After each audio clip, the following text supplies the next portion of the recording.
السلام علیکم ورحمۃ اللہ وبرکاتہ۔ اللہ تعالیٰ سے دعا ہے اللہ تعالیٰ ہم سب کو خیر و عافیت سے رکھے۔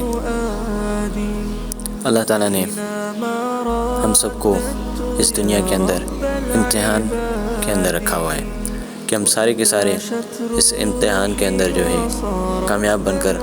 اس امتحان کے اندر کامیابی لے کر اور کامیاب ہو کر اللہ تعالیٰ کے پاس جائیں، اللہ تعالیٰ کے پاس جائیں، ایسے جائیں کہ اللہ تعالیٰ راضی ہو اور اللہ تعالیٰ جنت کا فیصلہ کر دے۔ سب سے کامیاب جو ہے کامیابی، سب سے بڑی کامیابی کون سی ہے؟ فرماتے ہیں سب سے بڑی کامیابی جو ہے وہ کامیابی ہے جس کا فیصلہ ہو گیا آخرت میں، جس کو اعمال نامہ سیدھے ہاتھ میں مل گیا اور اس کا فیصلہ ہو گیا تو جنت میں چلا جا، وہ کامیاب انسان ہے۔ اور جس کا فیصلہ ہو گیا تو دوزخ میں چلا جا، اس جیسا ناکام انسان کوئی نہیں۔ چاہے اس کے پاس دنیا میں ساری چیزیں تھیں، بڑے بڑے کارخانے تھے، بڑی بڑی فیکٹریاں تھیں، بڑے بڑے دکانیں تھیں، بڑا محل تھا، گھر تھا، بڑی گاڑیاں تھیں، عیش و عشرت سے رہا، مگر وہ اس کا آخرت میں فیصلہ ہو گیا کہ تو دوزخ میں چلا جا، تو اس جیسا ناکام انسان کوئی نہیں۔ اور ایک انسان ہے جو اس دنیا کے اندر بس کھانے کے لیے کچھ تھا، نہ اس کے پاس کوئی رہنے کے لیے اچھا سا مکان، نہ کھانے کے لیے اچھے سے کھانے، نہ اس کو پہننے کے لیے کوئی اچھے کپڑے، بس اس نے سادگی کے اندر اس کی زندگی گزر گئی۔ اور آخرت میں اس کا فیصلہ ہو گیا کہ تو جنت میں چلا جا، جنت میں چلا جا، اس کا اعمال نامہ سیدھے ہاتھ میں مل گیا، وہ جنت میں چلا گیا، اس جیسا کامیاب انسان کوئی نہیں۔ کیونکہ ایک شخص سے پوچھا جائے گا، فرماتے ہیں جو جہنمی ہوگا، جس نے دنیا کے اندر وہ بڑی بڑی عیش و عشرت کی زندگیاں گزاری، بڑی گاڑیوں میں، بڑے سواریوں پہ چلا اور بڑے محلوں میں رہا، بڑے اچھے کپڑے پہنے، بڑا اس نے عمدہ زندگی دنیا کے اندر گزاری، ہر چیز تھی اس کے پاس، اس کو دوزخ دکھائی جائیں گی، جہنم دکھایا جائے گا، وہ کہے گا کہ دنیا کے اندر میں نے تو کچھ اچھا دیکھا ہی نہیں، کوئی اچھی راحت اس کو یاد نہیں آئیں گی، اس کو یہی فکر ہوگی کاش اللہ تعالیٰ کو کہیں گا، فرشتوں کو کہیں گا کہ میں سارا جو ہے نا دنیا کے اندر جتنی چیزیں تھی، میری مال تھا، دولت تھا، ساری چیزیں دے رہا ہوں، مجھے جو ہے نا اس جو ہے جہنم سے بچا لیں۔ مگر اس دن جو ہے نا یہ دنیا کی چیزیں کام نہیں آئیں گی، اس دن جو ہے نا اعمال کا سکہ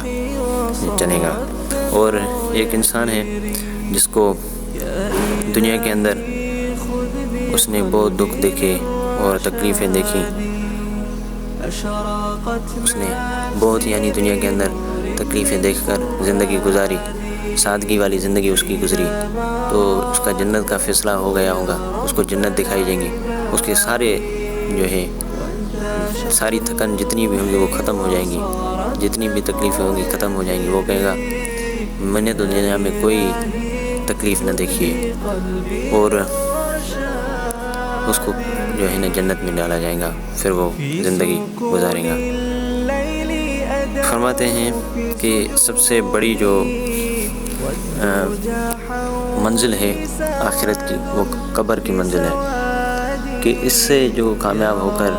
آگے بڑھ گیا وہ تو پھر کامیاب ہی ہے۔ اس کے اندر جو ہے نا بہت تکلیفیں ہیں، اس کے اندر بہت خوفناک اور بہت دردناک ایک اس کے اندر جو ہے عذاب ہیں۔ اور جو جنتی ہے اس کے لیے تو فرماتے ہیں اس کے لیے تو یہ جنت کا ایک باغ ہے، اور جہنمی کے لیے فرماتے ہیں کہ یہ ایک جہنم کے گڑھوں میں سے ایک گڑھا ہے۔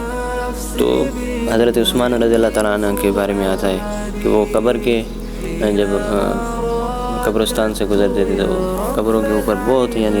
غم زدہ ہوتے تھے، روتے تھے، داڑھی مبارک تر ہو جاتی تھی آنسوں سے۔ صحابی پوچھتے تھے ساتھی کہ آپ اتنا دوسری چیزوں میں نہ اتنا جہنم کے تذکرے پہ روتے ہیں، نہ اتنا کسی اور چیز پہ روتے ہیں جتنا قبر پہ روتے ہیں۔ تو وہ فرمایا کرتے تھے یہ پہلی منزل ہے، اس میں جو کامیاب ہو گیا آخر وہ ساری چیزیں میں بعد میں وہ کامیاب ہو جائے گا۔ تو اصل بات ہے کہ ہم اللہ کو راضی کر لیں، فرماتے ہیں کہ قرآن آ جاتا ہے، جو قرآن پڑھنے والا ہوتا ہے قبر میں قرآن آتا ہے، اس شخص کو کہتا ہے کہ تو گھبرا نہیں، میں جو ہے نا تمہارا دوست ہوں، ساتھی ہوں۔ اور جو حساب کتاب والے فرشتے ہوتے ہیں ان سے کہتا ہے کہ تمہارا کام ہے کہ اس سے سوال جواب پوچھو۔ پھر وہ سوال جواب پوچھتے ہیں، پھر وہ چلے جاتے ہیں فرشتے۔ یہ جنت سے جو ہے بستر وغیرہ کا انتظام کرتا ہے، وہ لے کے آتا ہے، اور بہت نرم بستر ہوتا ہے، اس کو لے کے اس کو کہتا ہے کہ میں تمہارا دوست ہوں، میں وہی قرآن ہوں، تو جو ہے نا کبھی بلند پڑھتا تھا کبھی آہستہ، تو پڑھا کرتا تھا مجھے، آج میں تمہیں جب تک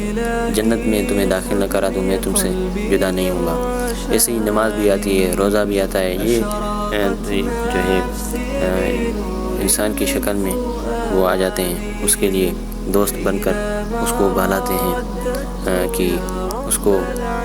ایک ساتھی مل جاتا ہے۔ تو ہم کوشش کریں جو آخرت میں چیزیں کام آنے والی ہیں اس کو ترجیح دیں۔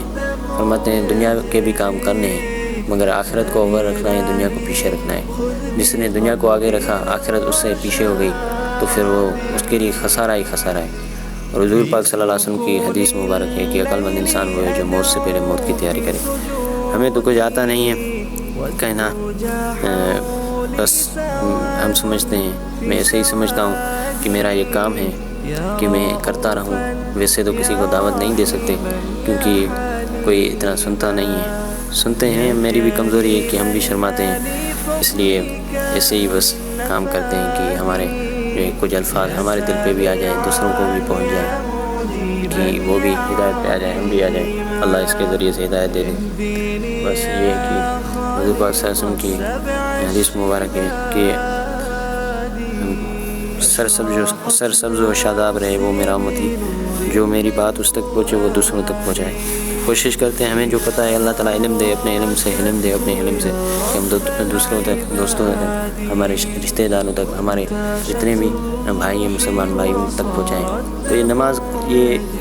روزہ، یہ قرآن، یہ نیک اعمال، یہ کام آنے والی چیزیں، باقی جو ہے نا دوسری چیزیں کوئی کام نہیں آئیں گی۔ اور اللہ کی رحمت بڑی وسیع ہے، کتنا بھی گناہ گار ہو اللہ تعالیٰ فرماتے ہیں کہ وہ آ جائے ایک دفعہ، وہ آنسو میرے دربار میں بہائے اور مجھ سے مانگے، سچی دل سے توبہ مانگے، کتنا بھی بڑا گناہ گار ہوگا، زمین سے لے کے آسمان تک اس کے گناہ ہوں گے، میں اس کو معاف کر دوں گا۔ اللہ کی ذاتری کو جو ہے نا اپنے اندر اتاریں اور اللہ کے لیے کوشش کریں، سارے کام اللہ کے لیے کریں، نیک عمل۔ ایک آدمی کا واقعہ آتا ہے، بات ختم کرتے ہیں کہ کہتے ہیں اس کو کسی عورت کے ساتھ محبت ہو گئی، اس نے کہا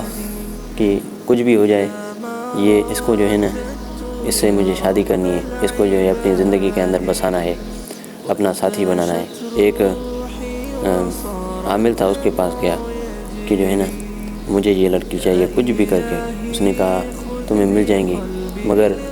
40 دن ایسے کچھ ہے، اللہ معاف کرے، کہ اتنا ٹائم جو ہے نا تمہیں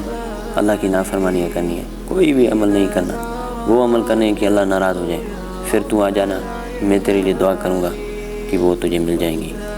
میں عمل کروں گا ایسا، دعا تو نہیں، عمل کوئی ایسا کروں گا کہ تجھے وہ مل جائیں گی۔ تو وہ جاتا ہے، 40 دن یا 3 مہینے بعد وہ آتا ہے یا 1 مہینہ بعد وہ آتا ہے اس کے پاس، کہتا ہے کہ اب آپ دعا کریں اور وہ عمل کریں، جو ہے عمل کریں کہ مجھے جو ہے نا وہ لڑکی مل جائے۔ تو وہ عمل شروع کرتا ہے، اس سے وہ نہیں ہوتا، وہ کہتا ہے تم نے کوئی ویسا عمل کیا ہے جس کے ذریعے سے جو ہے نا میرا یہ عمل پورا نہیں ہو رہا، تمہیں کوئی نیک عمل کیا ہے؟ وہ کہتا ہے میں نے، سوچتا ہے، اس کو کہتا ہے سوچو ذرا کون سا عمل کیا؟ اس نے کہا میں نے تو کچھ بھی نہیں کیا ایسا۔ پھر بھی وہ کہتا ہے سوچو، وہ سوچتا رہتا ہے، پھر کہتا ہے ہاں تھوڑا ایسے میں نے یہ کیا کہ ایک جگہ سے جا رہا تھا ایک راستے سے، تو ادھر پتھر پڑا ہوا تھا، اس کو میں نے ہٹایا، میں نے کہا کسی کے پاؤں میں نہ لگ جائے، تو یہ کیا تھا، کوئی اور تو کچھ نہیں کیا۔ وہ کہتا ہے وہ پروردگار جس نے تیرا ایمان جو ہے نا ابھی تک جو ہے نا بچایا ہوا ہے ایک چھوٹے سے عمل کی وجہ سے، اور ہم اس کو ناراض کر رہے ہیں۔ اس کو بھی کہتا ہے کہ تم بھی کلمہ پڑھ لے، پھر سے مسلمان ہو جا، اور میں بھی پڑھتا ہوں۔ تو جو ہے نا اللہ تو کہتا ہے، میں ایسے ہی سمجھتا ہوں کہ کہ اللہ بہانے ڈھونڈتا ہے کہ کیسا میرا بندہ جو ہے نا میری طرف آ جائے کسی بھی عمل سے میں اس کو معاف کر دوں. تو کہنا نہیں آتا، بس ہم بھی سننے والے ہیں، کوشش کرتے ہیں کہ کچھ نیک باتیں سنیں اور دوسروں تک پہنچائیں. اللہ پاک سے دعا ہے کہ عمل کرنے کی جو ہے نا ہمیں ہمت عطا فرمائے. السلام علیکم ورحمۃ اللہ.